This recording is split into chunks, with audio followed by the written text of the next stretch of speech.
Pour l'occasion, le président de la République s'est déplacé à Pointe-Noire, ou plus précisément sur le site de Litchendjili, au sud du grand port pétrolier.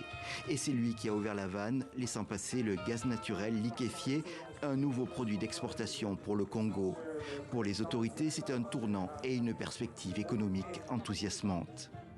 Nous ne pouvons nous empêcher de nous réjouir des perspectives qu'offre le futur de ce projet, qui produira dès l'année prochaine, on ne le dira pas assez, et permettez que je ne boude pas mon plaisir de le répéter, plus de 3 millions de tonnes par an de gaz naturel liquéfié, soit 5 fois la production prévue cette année, c'est-à-dire 600 000 tonnes par an.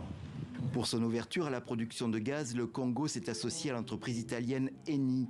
Celle-ci a investi 5 milliards de dollars pour 2 usines flottantes de liquéfaction. La première est déjà opérationnelle et la seconde est prévue pour la fin de l'année 2025. Eni est déjà le deuxième producteur de pétrole au Congo, derrière le groupe français Total. Le Congo, avec Eni, a commencé à développer le gaz depuis plusieurs années pour fournir une énergie électrique durable à sa population et à son industrie. Et maintenant, en relation avec les importantes réserves découvertes, pour la première fois, nous avons réussi à lancer l'exportation de gaz liquéfié depuis les côtes congolaises.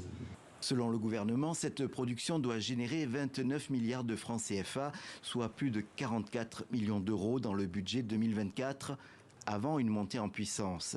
Autant dire une manne. Ce qui pose la question de la bonne utilisation de cet argent pour le pays et le bien-être de ses habitants. Le Congo rentre là, effectivement, dans le cercle très fermé des pays producteurs de gaz, ce qui augure de lendemain tout à fait meilleur pour le développement du Congo, pourvu évidemment que ces recettes soient utilisées à bon escient.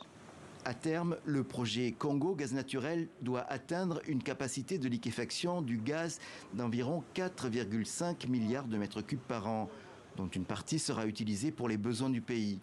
Cela fera de lui un acteur moyen, loin derrière le Nigeria, l'Algérie ou l'Égypte, qui produisent plus de 60 milliards de mètres cubes par année.